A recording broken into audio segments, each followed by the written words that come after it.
Ano bang special sa araw na to?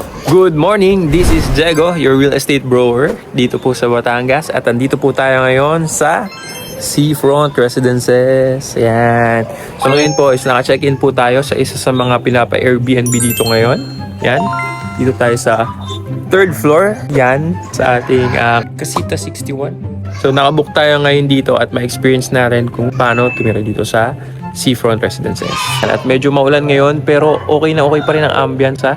Grabe guys. Konting kwento lang. Dati po, puro buhangin na lahat nito. 2018, way back before nung nagtitinda po kami dito sa Seafront Residences. Wala pa pong kabahay-bahay. Nasa miniature houses lang to na pinapakita sa amin. Yan, yung gantong itsura. And now, grabe. Kung ano yung ka-drawing dun sa developer. Ang galing talaga. Kudos to Avoid This Land. Is nasunod po nila kung ano yung kanilang plano dito po sa Seafront Residences. Grabe, grabe, grabe. So, pakita natin ngayon yung ating tinutuluyan. It's our 38th birthday and it's our birthday vlog. Kaya watch this mga kabahay. Alam mo ba na ang tawag dito ay Diamond Park? At ang ating i-feature ngayon ay itong House 100. 100 siya dahil meron siyang 100 square meters na floor area at 200 square meters na lot area. Disclaimer lang po, ito po ay isang Airbnb na bahay na pwede mo rin gawin pag nag-invest ka ng house dito. Pagpasok mo pa lang, kita mo naman napakaganda ng pool. Sa actual po natin, wala po siyang pool pero pwede mo rin gawin. Napakaganda po ng ginawa dito sa ating Casita 61. Apo, Casita 61, puntahan nyo po yung page nila sa Facebook at doon po kami nag-book nitong house na ito. Yan, so bigyan ko po kayo of a moment of silence para mas ma-appreciate nyo ang bahay na ito.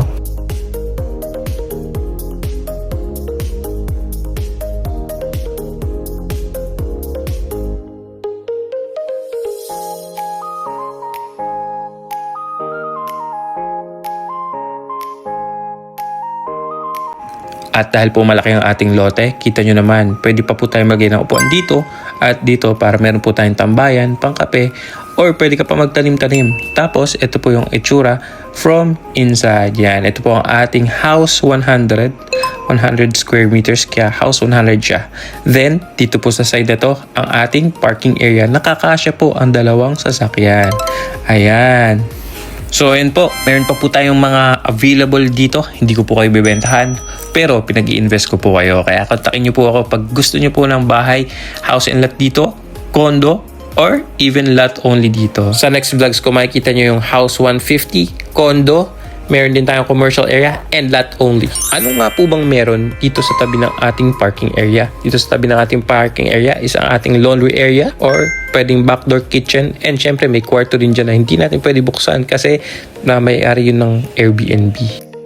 Pero pagpasok po natin, nandito po sa kanan ng stairs, and dito naman po ang ating powder room and ang ating living area. Yan, napakalawak po ng ating living area. Andyan po ang ating kapatid at ang ating baby, si wifey and si papa. So meron po silang surprise sa akin, happy birthday! And ayun na po, hindi na nakapagpigil ang mga bata at nag-swimming sila.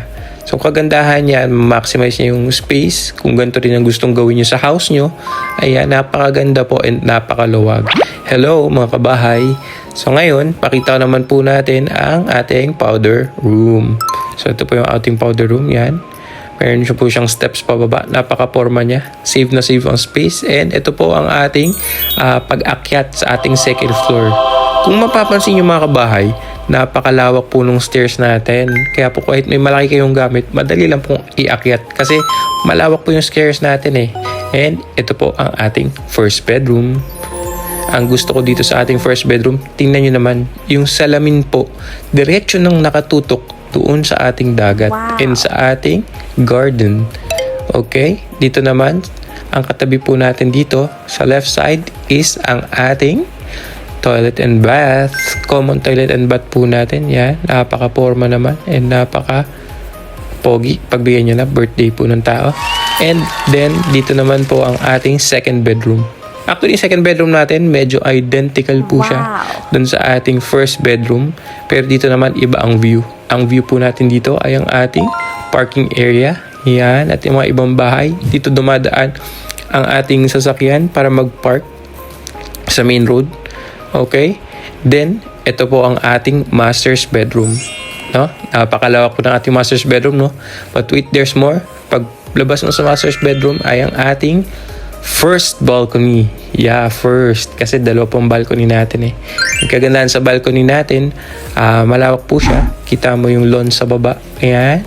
Kita mo yung kanan at kaliwa. Okay? Almost 360 view po dito sa seafront ay kita po dito sa ating first balcony. Sorry, 180 view lang. Mamaya pala yung 360 view. Surprise po yun.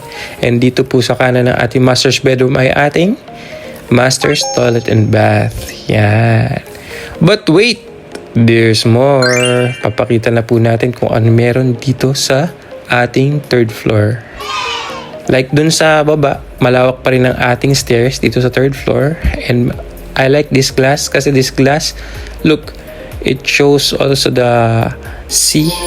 Yan, Tayabas Bay. Yan. Pwede tayo pumunta dyan at pupuntahan natin po yan mamaya. Ipapakita ko po sa inyo. And ito po mga kabahay. Pag akit nyo sa third floor, yan, medyo maulan lang kaya basa siya. Is kitang-kita nyo yung lahat, oh. Kitang-kita nyo po itong 360 view dito sa San Juan, okay? So, kita nyo rin po yung bundok doon. Yan. And then po, kita nyo yung mga houses. Napaka-relaxing po ng ambience. Hangin po. And pwede po kayo magkape-kape dito, guys. At habang ikaw ay nagpapahinga, ay, ganyan lang naman ang view. Wow! Yan, kasama ko ngayon si Nabal kasi kami ay pupunta sa beach. Yan. Yan o, so ganyan lang po siya kalapit. Ayun lang po ang ating clubhouse. Yan. So papakita na po namin sa inyo itong ganda ng Tayabas Bay. Yan po si Kambal. So lalakad po kami dito sa along the bay, no? Yan. May mga nag-swimming po. Actually, very cozy weather today. Yan. Yan o. Yan po siya kalapit sa lahat. So ito po, papunta kami ngayon sa clubhouse. Kaya kung homeowner ka, hindi mo lang binili yung bahay, kundi pati itong mga amenities. Grabe, no?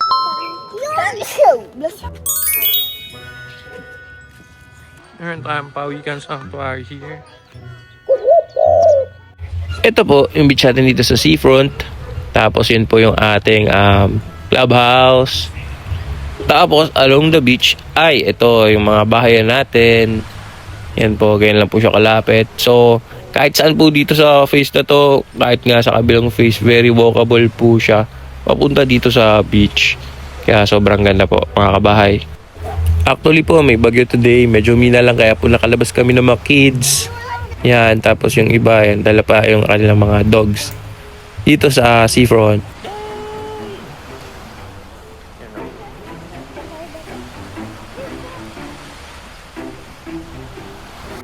Yan, lapit po tayo sa clubhouse para meron po kayong better view.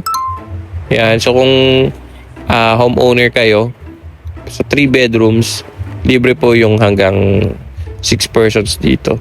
And pag 4 bedrooms naman, until 8 persons libre. Pero pag hindi, 250 each po yung bayad dito. Pag naging owner po kayo dito sa Aboitiz Land, mapa seafront or mapa the villages, ang tawag po sa inyo ay vecino. So, yun.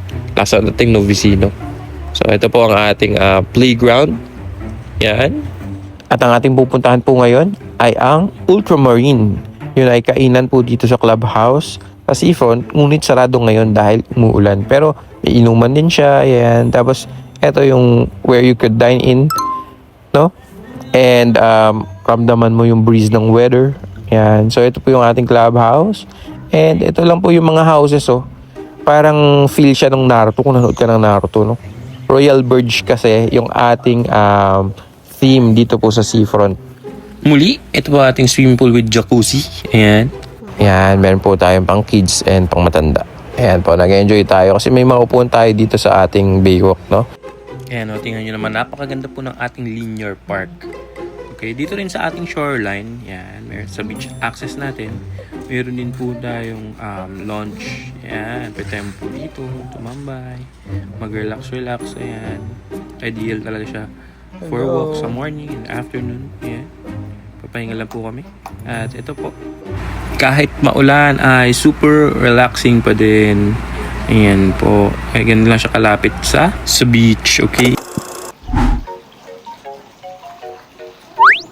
So, yun na nga po mga kabahay. Until next time, maraming salamat po sa pagsama sa aking 38th birthday and another year ulit next year. Sa ilang taon na natin pagsasama mga kabahay. Wala na akong iba sasabihin pa kundi invest now while it's early or buy her later. Maraming salamat po. God bless. Keep safe!